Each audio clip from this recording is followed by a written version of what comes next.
Lysera stood in the central garden watching human Captain Elias Varn move through the alien courtyard with precise steps. He was training the palace guards, a task he accepted without complaint even though the aliens eyed him with suspicion. Lysera's violet eyes narrowed as she observed him. Every movement was calculated, every strike deliberate. The guards tried to match his skill but fell short. Their attacks were flashy but uncoordinated, while Elias struck exactly where needed, subduing them without causing serious harm. He is different from what they said, Lysera muttered to herself. Her hand brushed against the railing of the garden walkway. For days she had watched him silently, testing her own fear against the reality of his actions. Stories of human cruelty had been exaggerated, but fear lingered stubbornly in her heart.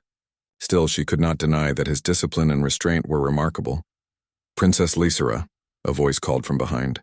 She turned to see her attendant Nira bowing respectfully. "Captain Varn trains well, yes, but do not forget he is human." "Humans are dangerous, unpredictable." Lysera shook her head. "I know what I fear, Nira, but I see what I do not understand. Perhaps humans are not as reckless as we think." Nira frowned but said nothing. Fear of humans was deeply ingrained in their culture. To suggest otherwise was almost heretical. Meanwhile, Elias continued his training. He paused to assess the guards, his dark eyes scanning each one, noting strengths and weaknesses. To him, this was not about superiority. It was about efficiency. Every species had its own ways, its own skills. To survive in the galaxy, one must respect differences. Later that day, Lysera's father, King Thalor, called her to his chamber. She entered, keeping her expression calm, though her mind raced. "Princess, it is time you understand why this union is necessary," the king said. His voice was stern but not unkind. "Humans are expanding.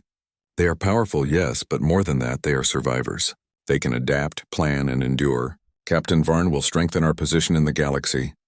Lysera's eyes flashed. "But father, what of his reputation? They say he is ruthless, cruel, and merciless. How can I trust him to be human and not a predator?" King Thalor sighed. "Reputation often hides truth. I have seen him act with honor, even in the most dangerous situations. He fights with precision, not emotion. He kills only when necessary, not for pleasure. That is the difference between courage and cruelty." Lysera nodded slowly but unconvinced.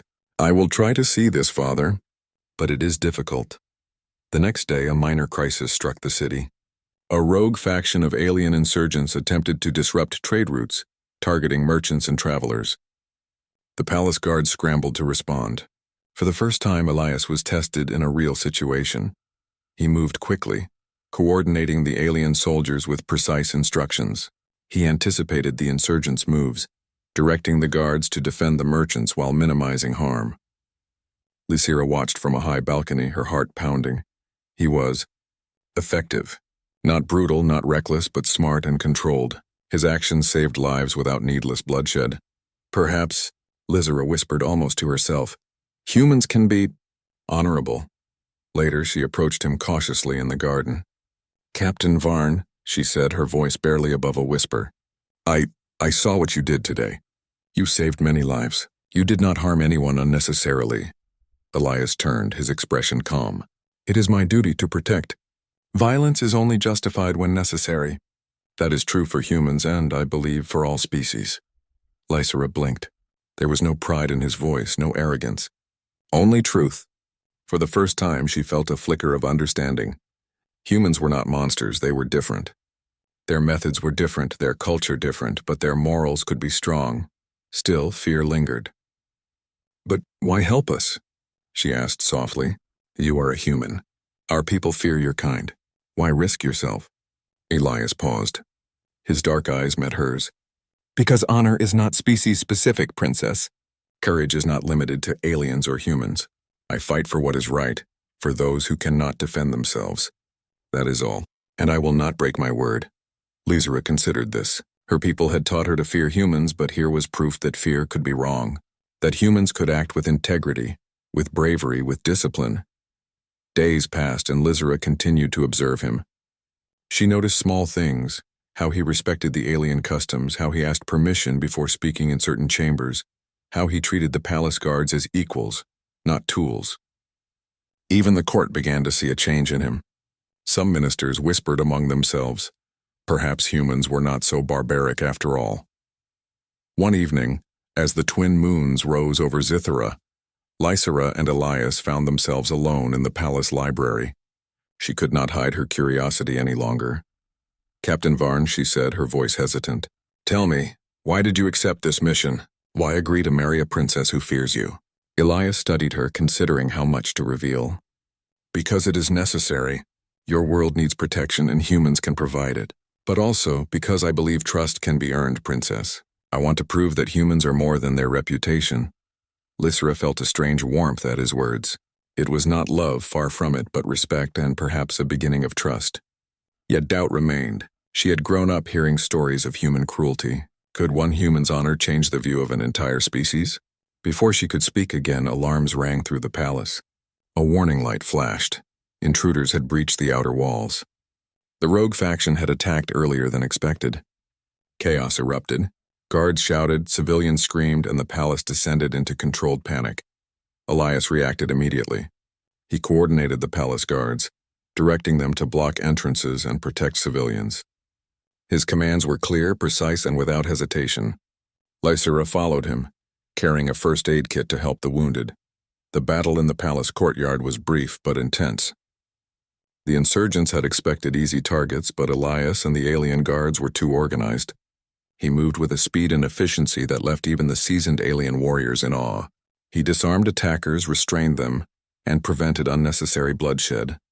At one point, Lysera found herself cornered by two insurgents. Before she could react, Elias appeared, moving with calculated force. In a single motion, he neutralized the threat, catching her by the arm. His grip was firm, protective, not violent. "You are safe," he said calmly. "Do not fear humans because of others' actions. Judge by what you see, not what you hear." Lysera nodded, her heart racing. She had feared this human, but now she saw the truth. His reputation had been a shadow, a misunderstanding. Courage, discipline, and honor. These were not alien traits alone. Humans could embody them too. After the intruders were captured, the palace settled into uneasy quiet. Lysera and Elias walked together through the garden. The air smelled of alien flowers, their fragrance sharp and sweet under the moonlight. "Today," Lysera said softly, "I saw something I did not expect. Humans can be good." Elias glanced at her, a small smile on his face. "Not all humans are perfect, princess, but some try. That is all anyone can do." For the first time, Lysera felt a flicker of hope. Perhaps the marriage would not be the terror she had imagined. Perhaps she could learn to trust a human, to see beyond fear, to recognize courage and honor in a species so different from her own. But deep in the shadows, unseen eyes watched the palace. The rogue faction was not finished. They would strike again. The danger had only begun, and soon Lysera would be forced to face the question she could not yet answer.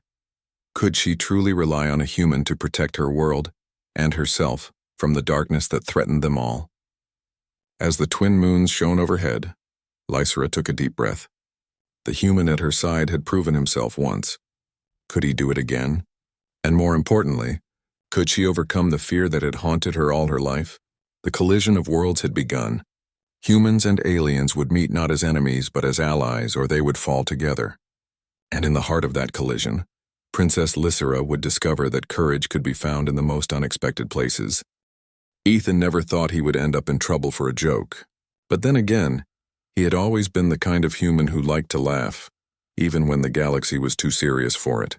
On the bustling station of Vir 9, a hub where humans and alien species mingled, Ethan was well known for his pranks. Every time a new alien delegation arrived, he would find some harmless way to make them laugh, or occasionally frown in confusion. The station was alive with celebration. Lights of all colors flashed along the corridors. Holographic banners danced in the air, and music from dozens of cultures echoed through the vast hangars. It was the Festival of Bonds, a rare event when humans, aliens, and hybrids gathered to celebrate friendship and trust. Merchants sold exotic foods. Performers floated in zero gravity. And children of all species chased glowing spheres that hovered like fireflies. Ethan was in the main plaza, juggling small magnetic orbs, drawing amused glances from some species and horrified stares from others. He grinned and caught the last orb just as a tall, elegant alien stepped forward. Her skin shimmered faintly like starlight, and her eyes were an unusual shade of violet that seemed almost to pierce through him. She was Lyra, a visitor from the distant Elari system, a species humans had rarely encountered. Ethan bowed exaggeratedly. "Greetings, O majestic starlight. May your tentacles, or whatever you call them, dance with joy today." Lyra tilted her head, watching him with a faint smile. Humans were strange, she thought. They always moved quickly, spoke loudly, and somehow found amusement in the oddest things. "I am Lyra," she said, her voice smooth but commanding. "I am here to observe and participate." Ethan's eyes sparkled. "Participate? Perfect. I have just the challenge for you. Come, join my friendly duel of skill and wit."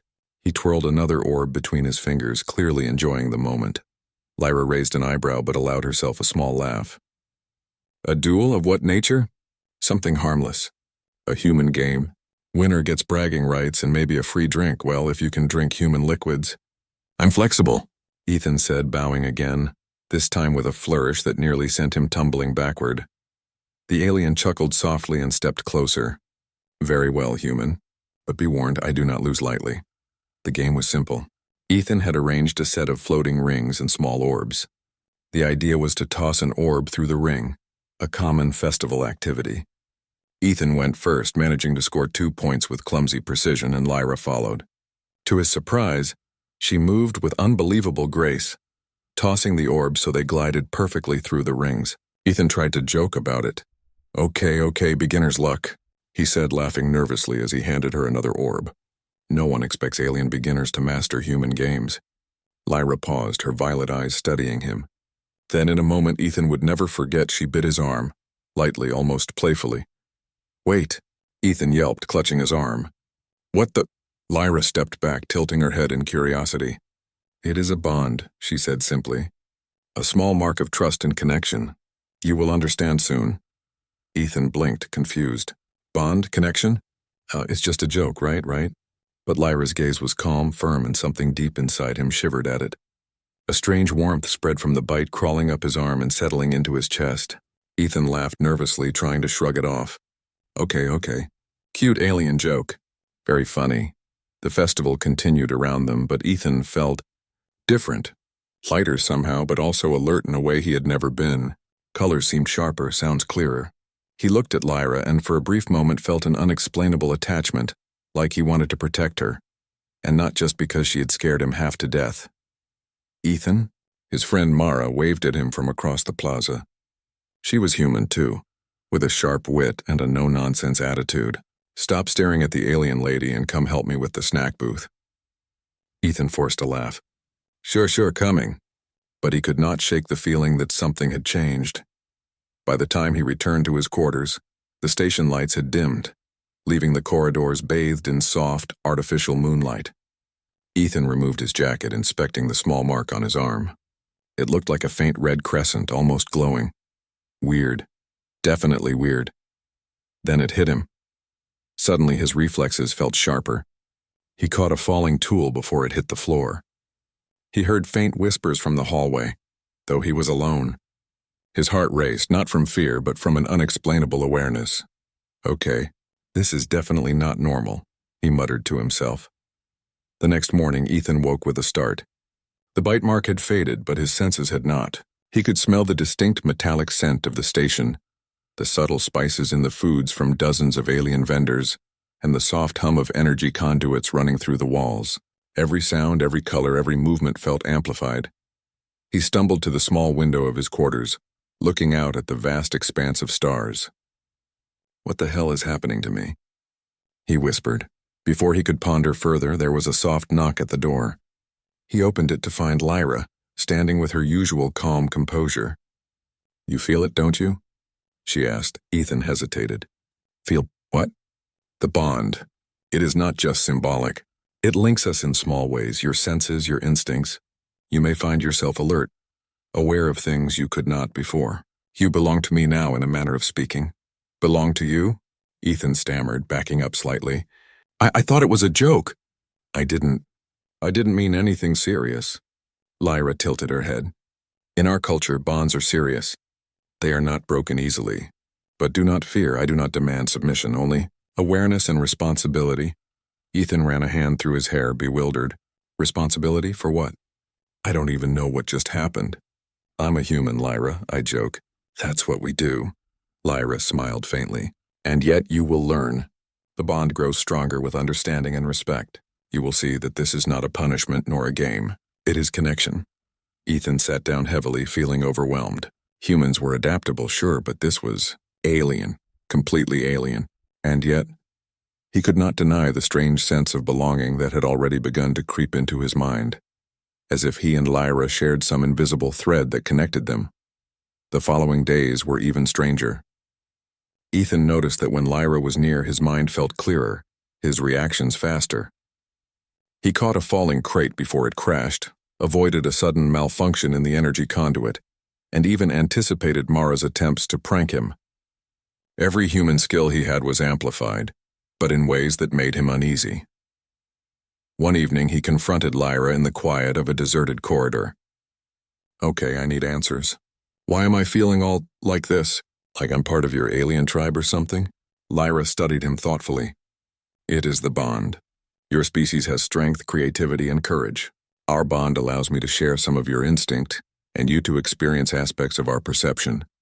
It is symbiosis. Ethan ran a hand over his arm, still tingling faintly from the bite. Symbiosis, right. So I'm basically yours now.